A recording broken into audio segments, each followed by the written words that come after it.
that we are going to have the two parashot, Parshat Matot-Masei, and I will explain it to you in a moment. I just wanted to start the Parsha, the session today with the 30 seconds clip, that if someone can tell me at the end of the class, why did I show you this clip, and what's the relation between this clip and the Parsha, I would be very happy if you can bring it up. Okay, so the first clip is coming right here. 30 seconds.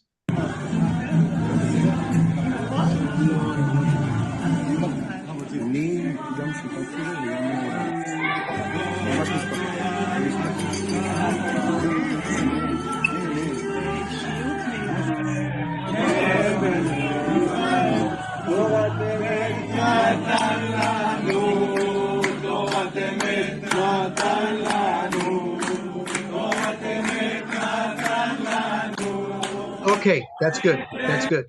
That's good. Thank you. So you saw this clip that this young man has one hand amputated. Apparently he came from the war, and he's holding a Sefer Torah. And I want you guys to think about it as we learn this Parsha.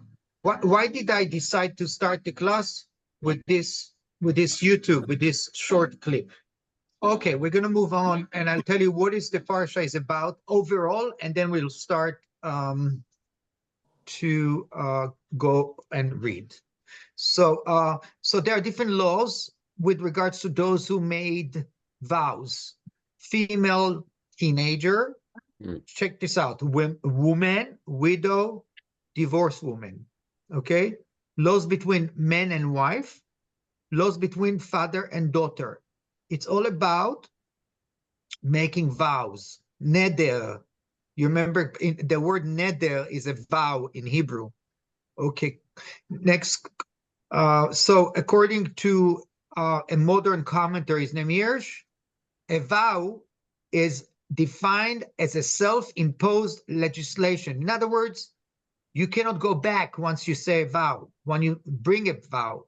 But there is an issue with age. A girl, age of a boy and girl when they can be released from a vow, girl can be at the age of 11, boy 12. Of course, you can see this is before they are becoming adults, okay? Next. So there are some rules here that I want you to know about this Parsha in general. I'm more focusing on the Matot, but when you conquer, when you invade a country, what about the spoils and the booty? Okay, so what do you do with that? Of course, you will see it in the Parsha. You have to take it all. You take it all to your own. You possess it. And then there are Levites, and I'll show you at the end a map of all the tribes, but the Levites doesn't have their own land, but they are scattered throughout the country in 48 cities across the state. And this was interesting. They don't have their own state, they don't have their own land, but they are scattered all over the country. So there are 2.5 tribes that are decided to be in the west of the Jordan. East of the Jordan. East of the Jordan. So they are Reuben, Gad, and half of the tribe of Manasseh. Manasseh is a huge tribe, but you'll see Manasseh has been both in the mainland and east of the land. So a big sad event happened in this Parsha. Aaron, who was the most cheerleader, I would say, a guy who was so strong, a peaceful man, dies at the age of 132 years old. How does it affect the people? We'll see it if time permits. Next.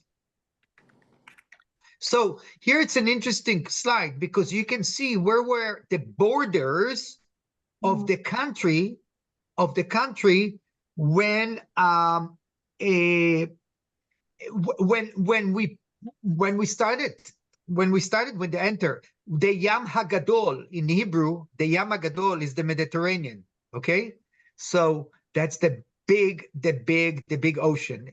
Yam Kinneret is the Sea of Galilee. the Sea of Galilee. Okay, the Jordan River, Hayarden, it's the river, the Jordan, and the Dead Sea. Those were the borders.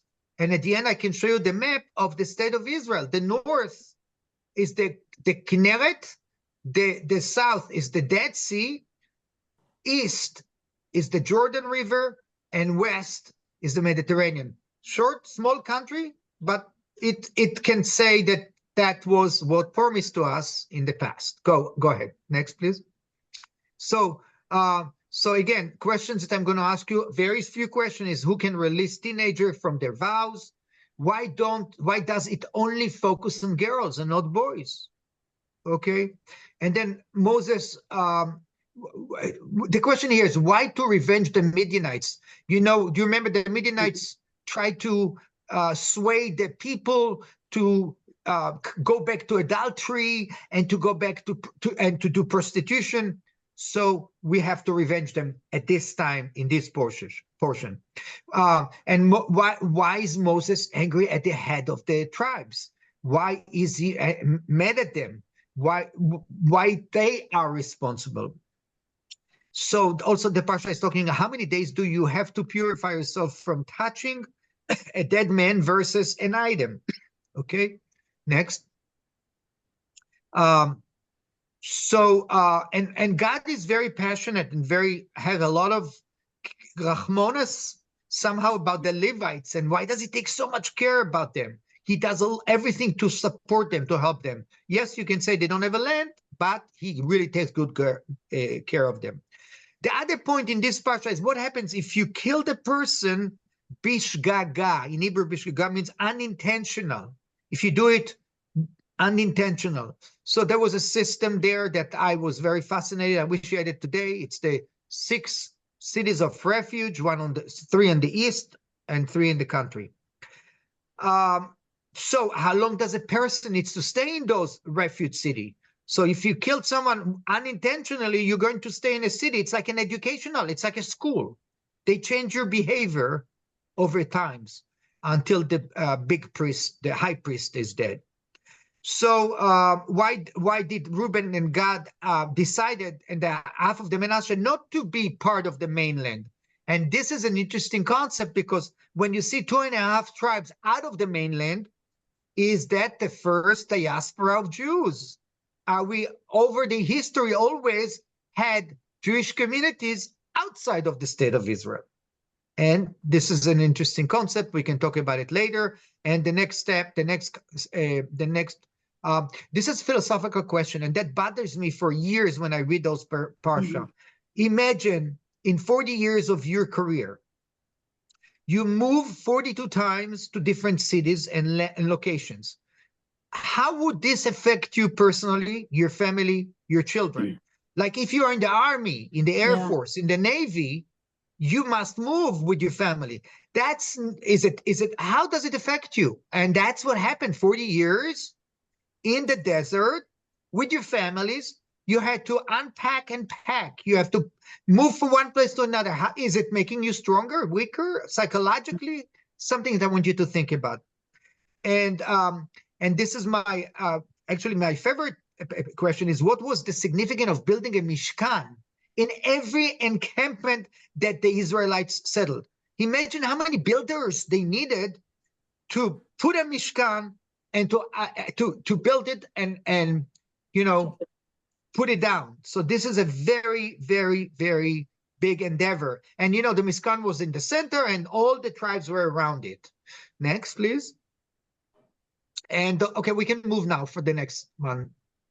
Just move to the next. Okay, and then I'll show you a map of the travel. It's not the same maps that I showed you last time when I taught this parsha. This is the big travel. You know, El Al does it in 45 minutes.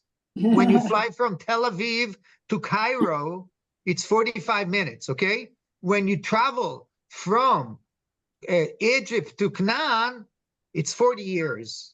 You know, there was a purpose why it's 40 years versus 45 minutes. Okay. Okay, and the next map will tell you, will show you. This is an interesting map where the the tribe settled. And when you see the Manasseh in the middle, look how huge tribe in the east of the Jordan River and in the mainland. And you hear it, I will talk about it if we have a minute. You see the green one, the green one here, it says Dan, the very green on the left near Tel Aviv, Jaffa. This is where I grew up in that, and it's still called the county of Dan. Go ahead. Okay, and these are the 6 cities, the 48 cities where the Leviim, the Levites, scattered throughout the country. So if you see, there really are bits and pieces of cities where they are not in one center. And there was a purpose for that. And think about why they are not in one location, one site. There is a purpose for not having the piece of land. Okay, next. Okay, and these are the six refugee cities. If you killed someone unintentionally by mistake, you will be placed in one of the 6 cities on the left, the top, Kadesh, Shechem, Hebron, or on the right, where is the east of the Jordan River. It's the Golan Heights.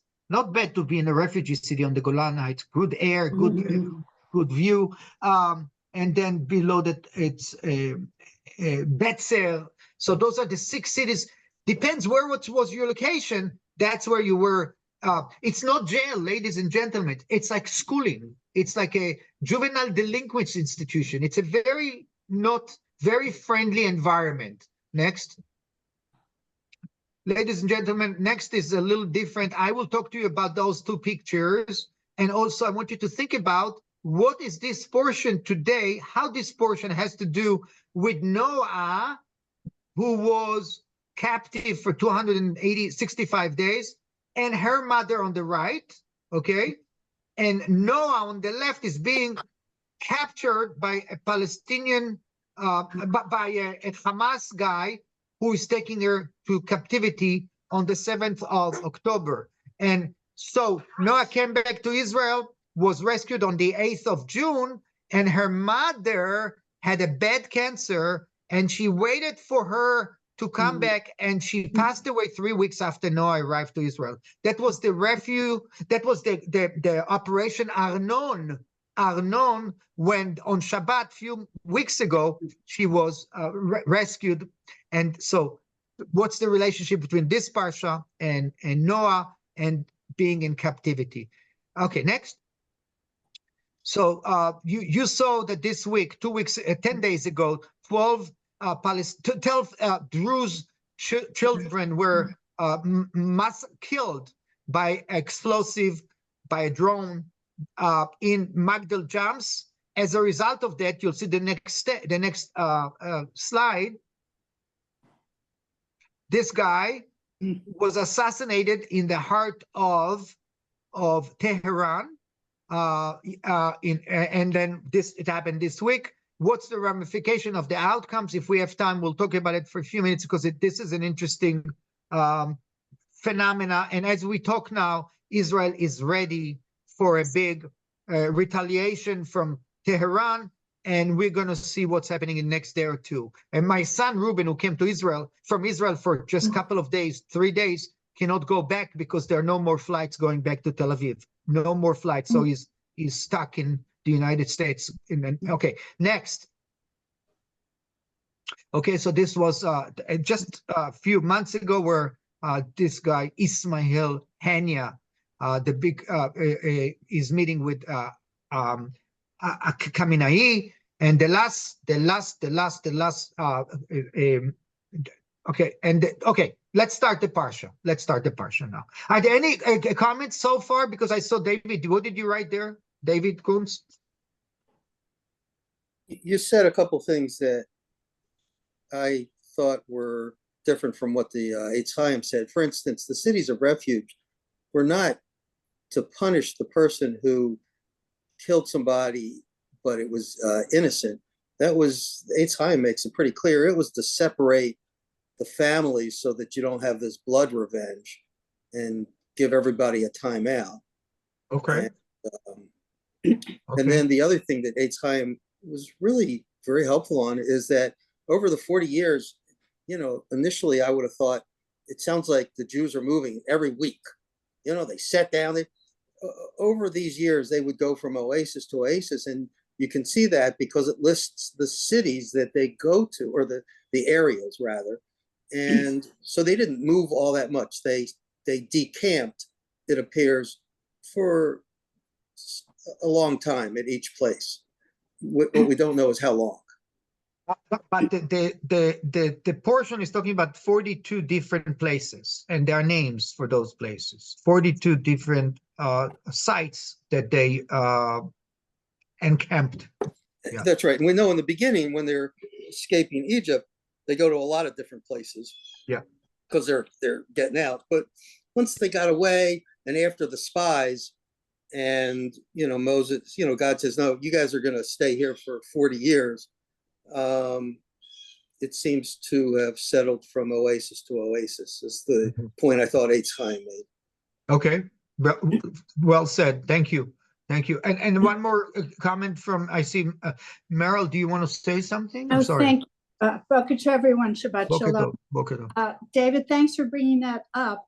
But from what I recall, the frequent travel was more or less after the first 11 years and before the last 11 years, more or less 10, 11 years. So more or less, so the 40, so figure it out, and that the majority of the frequent encampments, putting up the Mishkan, taking down the Mishkan, happen in the center. So that frequent move was really not so much in the beginning and not so much in the end. Okay. Oh, and one other quick point. Sorry, Eyal. Yeah. The refuge cities also wasn't just, and definitely what you said, David, yes, the cool down period, but it was also for a trial. So, if someone says, oh, but I did it accidentally, maybe he's telling the truth and maybe he's not. So then we studied about the number of witnesses, and then there was a trial. And in fact, maybe it was totally inadvertent or maybe not. That's a change of venue request. Right, Beverly? Yep. You talked about, like, if you kill somebody by accident, blah. When you kill somebody that's, of course, from your tribe, what happens if you kill somebody from, in other words, by accident, that's not, when I use the word Jewish loosely or broadly? So all of these things, is it just between, I guess we weren't called Jews then, but is it just between those groups of people, or does it apply? Like today, supposedly you can say something bad about someone that's not you. I won't go into that. So is it just a very insulated type of thing that only applies to us, when I use us in the broad sense? Or do these rules apply to, let's say, a stranger, for lack of a better way to put it? Interesting question. Yeah. Interesting question. Very good point. Okay. Any more feedback or something that you want to say about the opening remarks? No? Okay. So we're going to skip a lot, not reading everything because it's such a long Parsha, 2 long ones. So we're going to make the main points and then we'll move on. Yes, David. Another observation, if I may, because you brought it up. So we know in this Parsha, and we read it a couple Parshas ago, Aaron, they remind everybody that Aaron dies. He goes to Mount Hor and he dies. But they didn't mention that Miriam died at the same time. So to me, that's an indication of either who wrote this or who edited, that Miriam is not mentioned at all in these 2 Parshas. Interesting. Just a comment. Not interesting. Okay. All right. So, David, do you want to start reading? Sure. Okay. And they do mention Miriam's death in Hukat. They do? Where's that? In Hukat. Different Parsha. No, in a different Parsha. But here they are kind of going over some of where things have been in past couple Parshas, and they mention Aaron's death specifically, but not Miriam's. in this one. So, yeah, it's and happy anniversary, Richie. Thanks. Sure. Page 941, AL. Yeah, if you don't mind, please. Moses spoke to the heads of the Israelite tribes, saying, "This is what the Lord has commanded.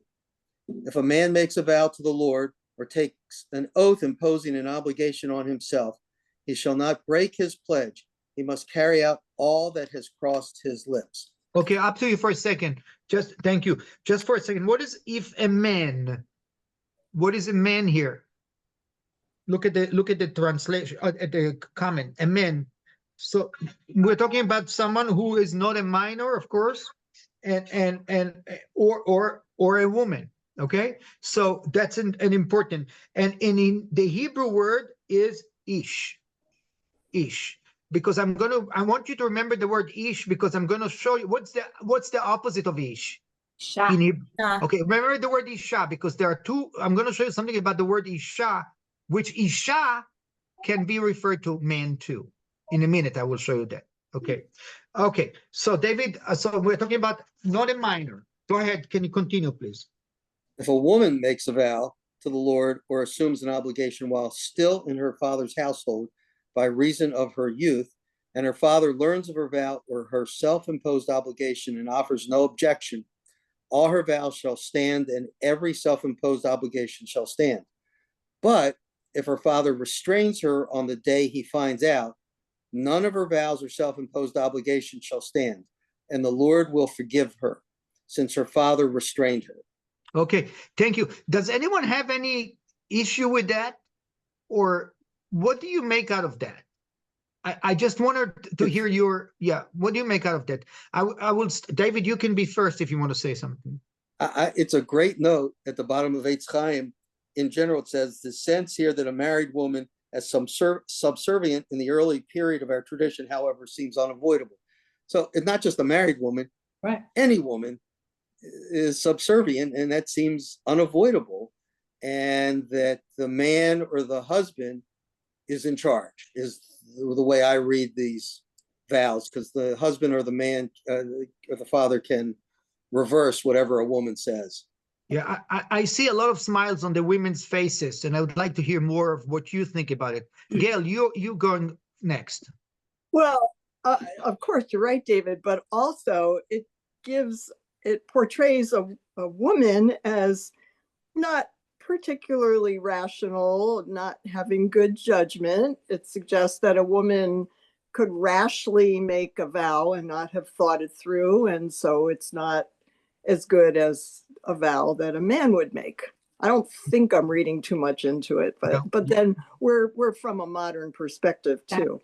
Very good. Yes. Beverly, thank you, Gail. Thank you, Beverly.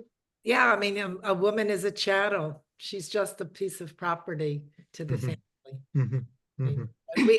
We had in the class, was it on Tuesday, which I was interesting because it said there's nowhere that the woman could read from Torah. The woman could do, and a child under bar mitzvah that he could. So I'm not sure where that was, but it, so there's a contradiction there that we talked about. Am I correct, on Tuesday? And so there's a lot of contradictions. I'll put it to you that way. And a lot of things to sort of for me to sort through. So of course, I'm sorry, Beverly. I was going to just say what you're referring to is not Torah. It's rabbinic, so rabbinic and. No, right, but you don't get rabbinic. It comes from It's not Torah, but it has to come. It doesn't come from just because I thought it should be. Right. There's so much in my mind. Of course, so much that there's so much contradiction. So you read this, you can look at it and whatever. Thank you. Wow. Meryl? But just a quick comment, piggybacking off of David and Beverly and Gail. Of course, we know that it was a patriarchal world, but I just want to qualify it, within a patriarchal world, that the set of laws and commandments that God gave the Jews, although a woman doesn't have the same rights in a court and vis-a-vis vows, she's not chattel. You know, a woman was given civil rights and respect, and we know that we had Sarah, Rivka, Leah, you know, so women were not merely chattel, but yet they were not on the same level legally and authoritarian. So I think we upped it within the world of patriarchy. Yeah, we said, David? And Meryl, to your point, there's a great coda at the end of this Parsha with the 5 daughters when they go to Moses and say, wait a minute, you're going to divide up the land, but if we don't get married, we don't get anything. And he comes back and says, no, the women get too. So there's like a little equalizer going on there. Yeah, very good, David. I was about just to say the 5 daughters of Tzlofchad, you know, they're not supposed to get the property, the land, because they are women. You know, I just want to say one thing. When I taught this class for confirmation boys and girls, 14, 15 years old kids, this doesn't look good. You know, you have a decent conversation, but when I teach teenagers, and I've done it several times, it doesn't go as smoothly as it goes with you when we talk about it. Okay. And also to follow up on David's point about Miriam not being mentioned, her death not being mentioned in this Parsha of Masei. One interesting thing is that they mention Aaron's death, and they mention it's on the first day of the 5th month. Right. And one thing I was taught was that it's the only yahrzeit mentioned in Torah. Oh, really? How interesting. Yeah. Wow. Thank you. Dr. Liz, Bob, good morning. You're muted. Good morning. You're Here I am. There's a saying that you should not trust a man who claims he's the boss at home because he probably lies about other things. And the reading and the discussion says to me that even God didn't realize that the women were not the bosses. Okay. Thank you. I think we should. Did anyone was no? Okay. I think I want to move on a little bit more about that point, and then move to another point. So, David, the other David, you want to read that? Okay. 7, verse 7. Thank you. If she should marry while her vow or the commitment to which she bound herself in force, and her husband learns of it and offers no objection on the day he finds out, her vow shall stand and her self-imposed obligations shall stand. But if her father restrains her on the day that he learns of it, he thereby annuls her vows, which was in force, or the commitment to which she bound herself, and the Eternal will forgive her. The vow of a widow or of Okay, up to here. So anything is different here than before? What's the difference of this? The husband instead of the father. Okay, very good. Yeah. Now we're talking about the husband versus a father versus a husband versus that father. Okay. Next, now we're talking about different group of. Tell me what that. Give me an example of a vow that she would make. I'm a little. If I pass anything that. If I pass something a test, or if are you talking about current vow or in the past, in biblical time? No, in the past, what vow? You know, we can all be creative. If the food that I cooked for my family was tasteful and everyone ate it, I will give part of it to the Kohanim, to the Levites. Oh, okay. Thank you. Okay. That's just an example, you know. I got you, but I just. Or if my father comes back home safe from a war, I'll do some good charity thing. That's a vow. Thank you. I just. Okay. Anyone wants to give another example? I mean, it's open. Okay.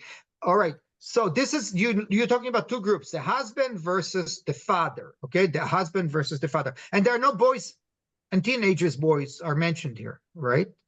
It's nothing pertaining to a boy, right? In this part. Okay. I can, do you mind if I jump to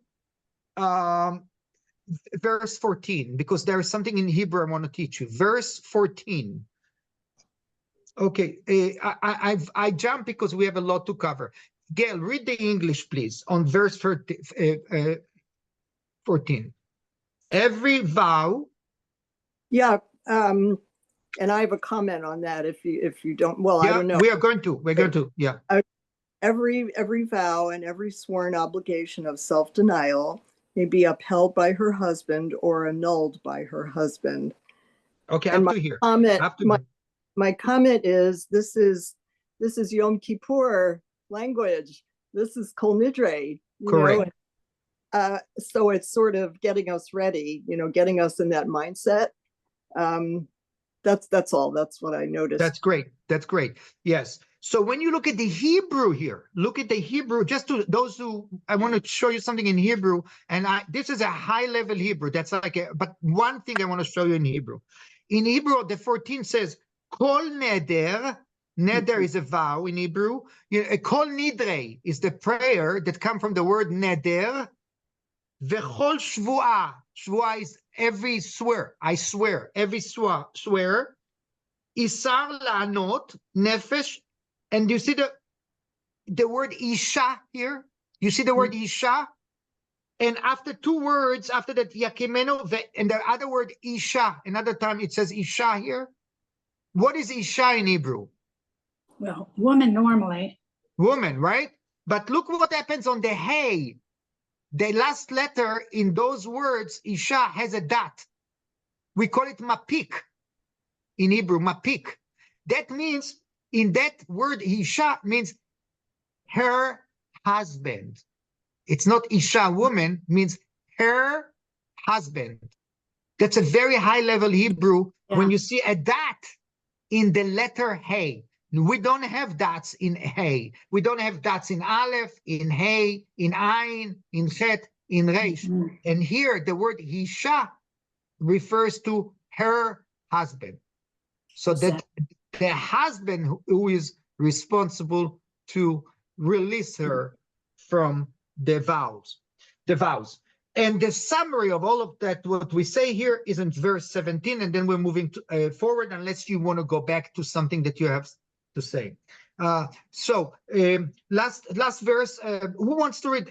Beverly, read just the last verse, 17, I mean, on this page, 17. I lost the page. Where are we? What page? Okay. I lost 943. Oh, these are the laws. That's what you want? Yeah. Those are the laws. Was that the Lord enjoined upon Moses between a man and his wife, and as between a father and his daughter, while in her father's household, by reason of her youth. Yeah. Okay. Do you want me to continue on the next page? Yes. Avenge the Israelite people on the Midianites. Okay, that's sorry. That's up to here. So that's the summary of it. Okay, so that's the summary of the main point here that I wanted to share with you. Okay. Any comments on that? No? Okay. Now you can move on. Yes, Beverly, Stephanie, yes. Hi. Good morning. Good morning. Just a quick comment that keeps going through my mind. With the Chabad religion, people, what have you, they talk about the difference between the men's obligations and things they do and the women's obligations and things they do. And when you sit down and have a conversation with a Chabad rabbi that I did, and he talks about the women and their responsibilities, the children in the home, and the things that are really, in his description, most important in life. And I find that reading this Torah portion, as a woman, we can get all upset about this was our history, but yet I think there's also space for realizing we had and have equal, if not more important, sacred obligations. Yes, but Yeah. what if somebody does not have children or somebody for some reason doesn't get married? It sort of negates them. So when you say, well, yeah. I was never blessed with children as hard as I tried, and I don't feel negated. No, I'm not talking about a personal, but I'm saying generally, when this says that, in other words, I know some Orthodox women, for whatever reason, could not have children, etc. And it's very painful for them. I mean, in other words, that because they're in that community, it's been hard for them to move on. And that makes me sad for them because they're really wonderful people, very productive. So, but the community, whether it's a personal thing that they've allowed it within themselves. So it's a hard, I don't think I should take any more time, but I don't know. It's to me, that's a hard. Okay. Okay, so we're going to move on now to page 944, verse 2. And Beverly, you want to read it? You started before. Avenge the Israelites people on the Midianites. The Israelite people on the Midianites, then you shall be gathered to your kin. Moses spoke to the people saying, let men be picked out from among you for a campaign, and let them fall upon Midian to wreak the Lord's vengeance on Midian. You shall dispatch on the campaign 1,000 from every one of the tribes of Israel. Okay, hold on for a second. Hold on for a second. Did the Israelites, were they supposed to invade the Midianites? Did Israel pass through Midian in order to get to Canaan? And the answer is no. Okay, we didn't have to invade Midian. Now the question I have for you is, why is Moses so upset with them? And why revenge them now? Does anyone want to help me with that? What do you make out of that? Yes, Meryl. Well, we spoke about that in last week's Parsha. Yeah. And the irony that, well, I felt it was very ironic that here we know that when Moses fled Egypt, he took Yitro took him in. He married Zipporah from the Midianites, and Yitro was a priest of Midian and an ethical, moral man, and he actually helped the Israelites. He helped Moshe a lot with the system of judging, and yet over time, the people evolved into not only themselves as idolaters and as sexually promiscuous, but they lured the Israelite men into that behavior.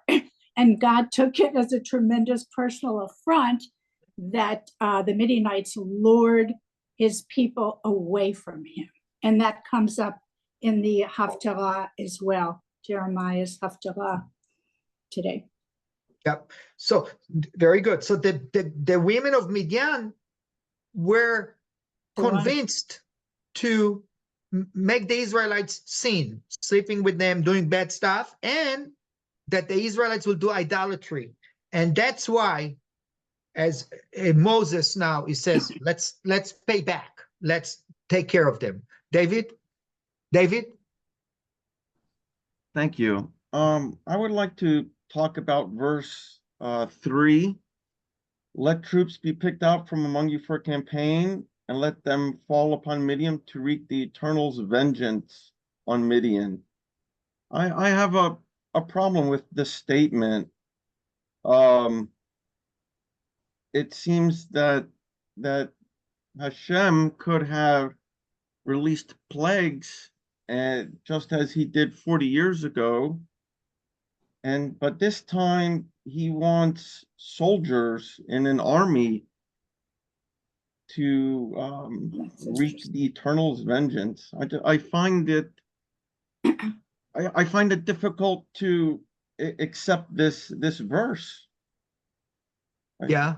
You know, there are many ways that an enemy could have been, wiped out. It's almost brutal in its statement. Given them a chance to reform in some other fashion. And so this This almost plays into the world we live in today. I mean, you try first to reform someone, but then, okay, but they didn't even try. He said, just go, shh, get rid. But that's the same thing. It goes back to Noah. It goes back. You can start from the beginning instead of trying to get people to reform. Just get rid of them. It's easier. Well, I don't know. I need more. I think you both made a really both made good points, David. That's such an interesting distinction that you picked up on. But then I think, as Beverly said, why that distinction? Why the aggression instead of the passivity of a plague? I agree with where Beverly was going, that God needed the people to actively acknowledge and partake in a mission to try to cleanse their neck of the woods of idolatry. And that's the number one mitzvah, in the 10 Commandments, thou shalt have no other gods. And in God's view, and then in Moses, this is all about these people trying to take the Israelites away from the one God. So the Israelites have to get their hands dirty and say, we have to do this brutal thing because, we have to get back to God's plan, and we're God's people, and we have to get rid of these idolatrous influences. Yeah, and isn't that the same thing you hear during the Crusades by the Christians? And isn't that the same thing you hear by Muslims today for a caliphate? So, and then back to the husband controls things. There are passages here that we as conservative Jews have evolved beyond. But if you're looking for a literal reading, it's right here. It's concerning, David, if at least, and disturbing, because you see how it's played out in history. Yep. Yes. Anyone else? Okay. Thank you, David. Thank you, other David, both Davids. Let's go to number 5. Let's go to number 5, the next verse. Beverly, continue. So, thousands from each. So 1,000 from each tribe were furnished from the divisions of Israel, 12,000 picked for the campaign. Moses dispatched them on the campaign, 1,000 from each tribe, with Phinehas, son of Eleazar, serving as a priest on the campaign, equipped with the sacred utensils and the trumpets for sounding the blast. Hold on for a second. Trumpets, I'm insulted. Why not clarinets? Tell me why not clarinets? Because clarinets were not then made. Clarinets are only 200 years old. Okay, so they took the field against the Midian, and as the Lord had commanded Moses, and slew every male. Along with the other victims, they slew the kings of Midian, Evi, Rechem, Zor, Hor, and Reb, okay. the 5 kings of Midian. And they also put Balaam, son of Beor, to the sword. Okay, continue, because it's interesting. So they killed the men. Israelites took the women and children of the Midianites captive and seized as booty all their beasts, all their herds, and all their wealth. And they destroyed by fire all the towns in which they were settled and their encampments. And they gathered all the spoil and all the booty, man and beast, and they brought the captives, the booty and the spoil, to Moses, Eleazar the priest, and the whole Israelite community at the camp in the steppes of Moab at the Jordan near Jericho. Okay. So what do you make out of that?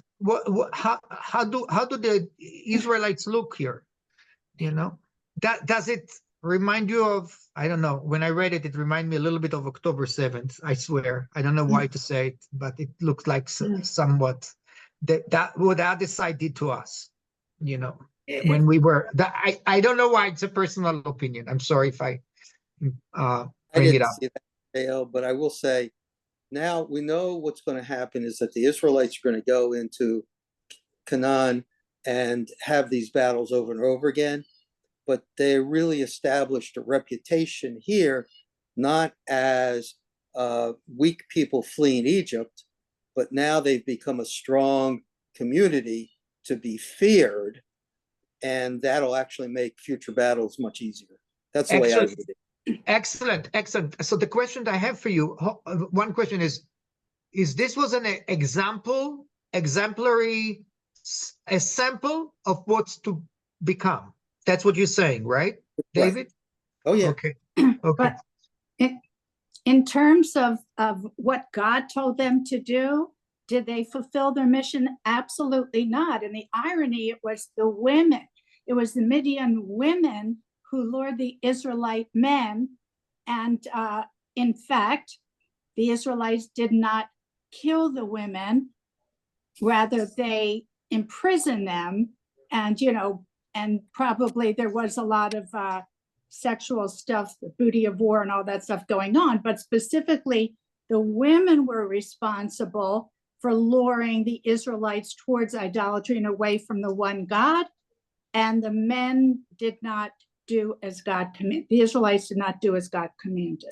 Well, given the fact that, oh, I'm sorry, given the fact that the women weren't really decision makers, the men probably put them up to it, and that's why they were being punished, because not only were they probably the promulgators of it, but they made their women unfaithful to their relationships too. So it was like a double whammy. Actually, the women did get it, because if you had sex, you killed the women. That's further on in the exactly. Yeah, true. I'm sorry. I have a comment to make. I mean, I've had the Tanakh for a long time, but I have really read it or really understood it, and not saying I still do. The thing that I find fascinating about this, we don't know really who wrote it and how it was written, whether it was handed down, that they did not eliminate and did not, I'm going to use the word unbrutalize. I don't think it's such a word. What happened? Do you understand what I'm saying? They didn't whitewash it. They didn't whitewash it. And that in some ways fascinates me, that they have it. This is so egregious. It's like what Hamas feels that their mission is. And believe me, but it's interesting that this is there and you can point to it. And it really is awful. And yet it is there. And it's not like, oh, it didn't happen. And I have to, you know, as I said, it's been a long time since I confirmed at Bethel on Dorothy Road. I got to wrap my head around a lot of this in a new way. So I thank you. But Beverly, I agree. I agree with what you said, except this was ordered by God. That's fine. I'm not disagreeing. I'm just saying I need to really rewrap my head around a lot of things. I'm not disagreeing with you. I agree, but as I said, it's there. So it's ordered by God. I mean, I'll say that too. Yeah, it's tough. David, if Quince, if I'm not mistaken, the qualification against about the women who've had intercourse versus the women who haven't had it by age, I think that came, didn't that come, and I don't have the Chumash in front of me, I think that came when they came back with the women. I don't think the Israelite men killed the women during their campaign, and then when God and Moshe, you know, called them out on it, then they said, okay, then you have to kill the women below a certain age. Is that how? No, you're right. Yeah. Verse 17, okay. And it's Moses who gets mad at the leaders for this and says, wait a minute, you didn't do what you were charged with doing. Now complete the task. But no, you're exactly right. It wasn't until they came back with all those spoils, and the women were considered spoils then too. So that's what David just said. We're going to read in a second. Verse 13. Who wants to read it? Verse 13. It's what just David mentioned. Yeah. Stephanie, can you read verse? No. Okay, David, read again. Rogroski. Moses, Eleazar the priest, and all the chieftains of the community came out to meet them outside the camp. Moses became angry with the commanders of the army, the officers of thousands and the officers of hundreds who had come back from the military campaign. Moses said to them, "You have spared every female, yet they are the very ones who at the bidding of Balaam induced the Israelites to trespass against the Eternal in the matter of Peor, so that the Eternal's community was struck by the plague.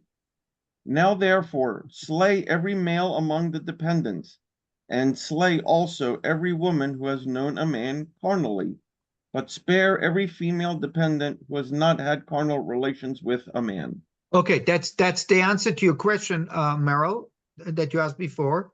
The word yodat ish on verse 17.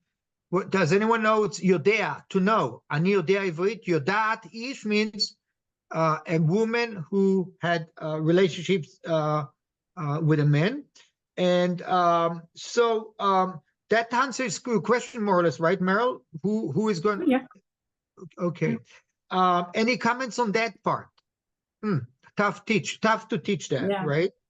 Yes. Can I ask you why Moses and Elazar Cohen came outside the camp? They came out to meet them outside the camp. Outside the camp. Can I ask now why not in the camp? Anyone can give me an answer for that. What do you make of that? Yes, David. I think they were ritually impure because they violated the first command. They murdered. They did not kill in battle. They 17, they slayed every male among the dependents. This was not in an act of war on the battlefield. They had already lost. They were already, I guess, prisoners of war, and they were slain. So they became ritually impure. Okay. I want to jump and go really farther because we only have 6 minutes, and I want to show a couple of things that happens in the Middle East. So if you move back, if you go to portion 32, can we read just a little bit of the beginning of version 32? And Judy, you were not reading today. Oh, okay. I'll read. Okay, go read.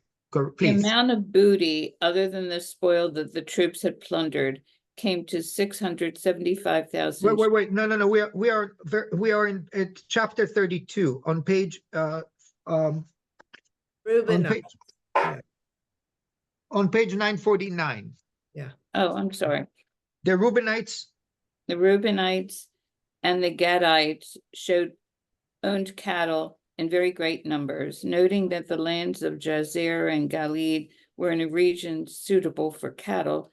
The Gadites and the Reubenites came to Moses, Eleazar the priest, and the chieftains of the community and said, "At Tarah, Dibon, Jazer, Nimrah, Hezbon."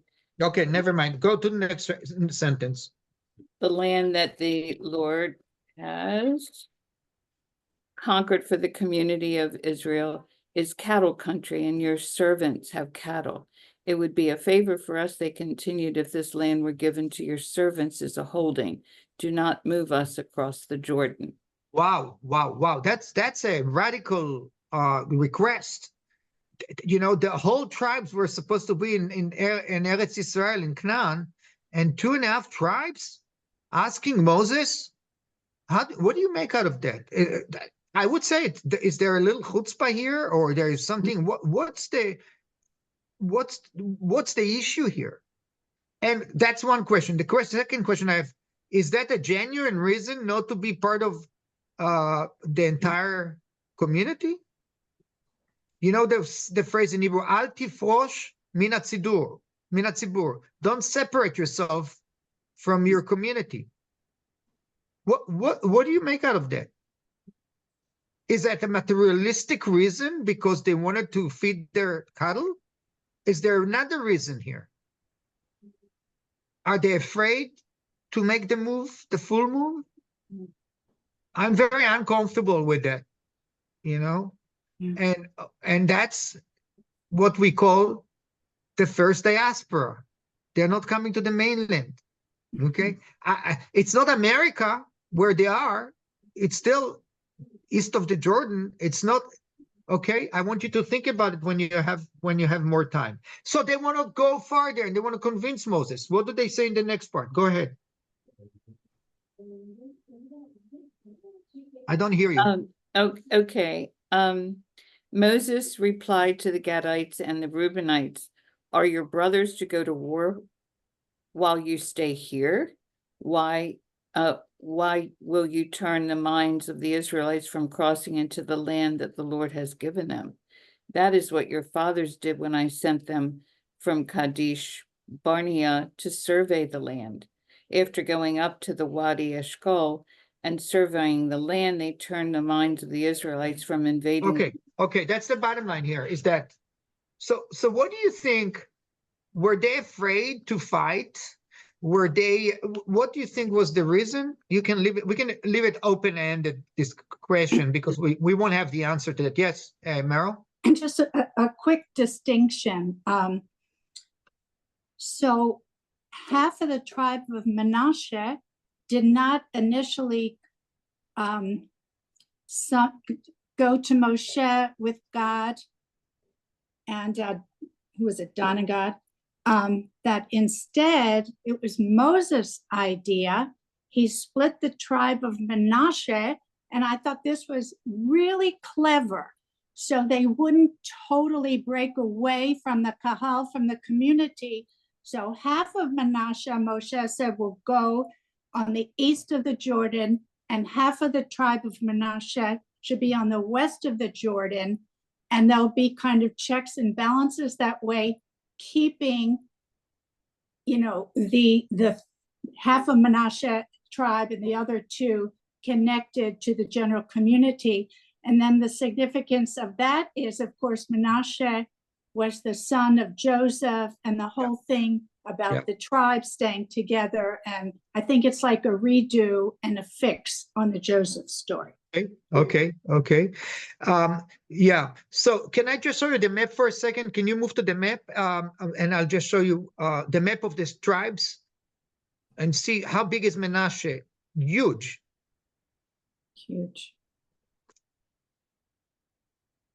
It's one of the last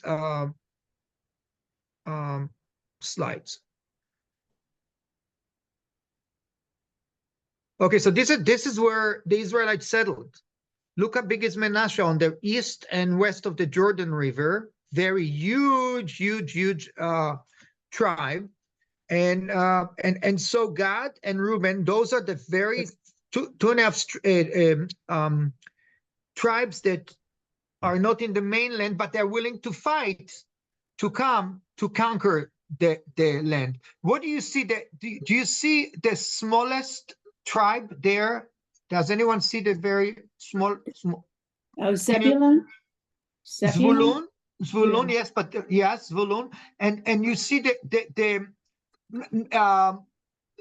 Dan, Reuben on the right. Reuben is not even the mainland. Shimon is the very, very south part of the and look how big is Judah. Okay, it's where the Negev of Israel, the very south part of the Israel. What's the best part to live? I would say if you ask me where the best part to live is in the north, where Naphtali and Asher. It's a great. There's a lot of water there. There's a lot of culture there today, by the way. All right, so we're gonna go just to talk to you about a couple of things about the current events. We have a minute, and then we'll stop. The next picture is about Ishmael Haniyeh. Just for 1 second, if you can go to the next couple of pictures. Yeah, this guy. So this week, he was assassinated in the heart of Tehran. He was Manhig, the leader of Hamas, was born in 1962, and he was 62 or 63 when he was assassinated this week. It was his number is it's 4 out of 6 leaders of those who were responsible for the attack were taken care, were assassinated. And as you remember, in the Mishkan, when the terrorists did it in 1970s, the Mishkan, the sports during the Olympics, everyone during the Olympics was taken care, was assassinated. That's what the government of Israel is promising. Everyone who was involved in the September 7th will be taken care. So this Mr. Haniyeh was educated in Gaza. He worth between $2.5 and $4 billion. Okay, he's a very wealthy man. He has a lot of property in Gaza. He has 13 children. 3 of his sisters, 8 sisters, 3 of his sisters live in Israel. They're married to Bedouin Arabs. So anyhow, his parents were in Ashkelon and they left to Gaza in 1948, and he himself grew up in Israel until he moved back. He was also a football player. He worked in construction and became the head of the terrorist attack, Hamas, until Sinwar took over. Next picture. Before that. So before. So that's the result. That's the reason why we assassinate. Israel claims that we assassinated him. So what's the relationship between the very first picture that I showed you today and the last picture? The very first picture, the YouTube with the guy who carries Torah. Does anyone want to say a statement about it? The very first, when we started the class today, you saw a guy amputated with one hand. Why did I bring in? What's the relationship? You can play. Why did I bring it to the Parsha? Yeah. Okay, that's good. That's enough. So bottom line, life is ups and downs. Israel's went throughout 42 stops, 42 cities. They had good days and very bad days. This guy had the same thing.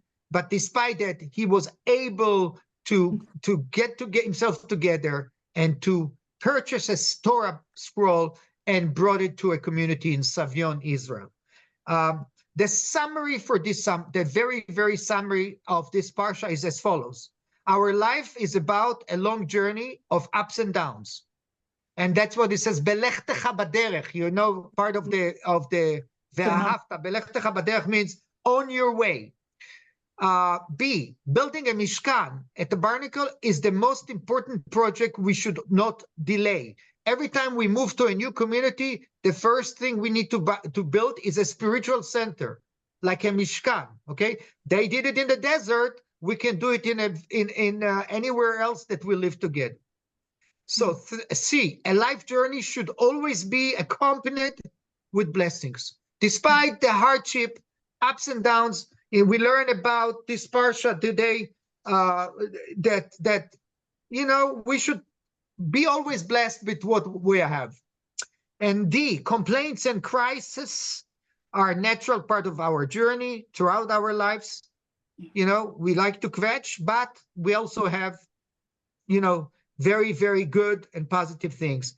And we create our own life we create our titles to our life journey. So, for example, where the Israelites parked someplace and they call it Harada. Harada means fear. We parked in a place where there were fear.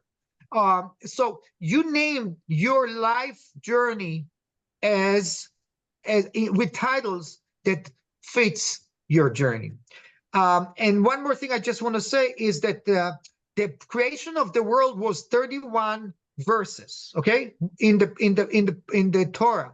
The 10th commandment was 14 verses, but the travels to Israel, to go into the land described in 50 verses. So 50 verses is more than the creation of the world and the 10 commandments. And without further ado, I want to wish you a good Shabbat. And I thank you for being with me. This was an interesting discussion. I liked what I heard Always from you great, guys. always Yeah, Eyal, you bookended it so brilliantly, and we love the way you tie in our Parsha to modern events in Israel, and thank you for all the work you put into this. Thank Okay, you, Merle. okay. So let's say one time, because we Dara. finished the book, let's say Chazak, Yeah, Chazak, Venit Venit Chazek, because Chazek. we just finished the book of Bamidbar. Next week you'll start Varim. Yes. Shabbat Shalom, everyone. Shabbat Shabbat Shalom. Shalom. Shabbat Toda Rabba. shalom. Eyal, thank you. Shalom.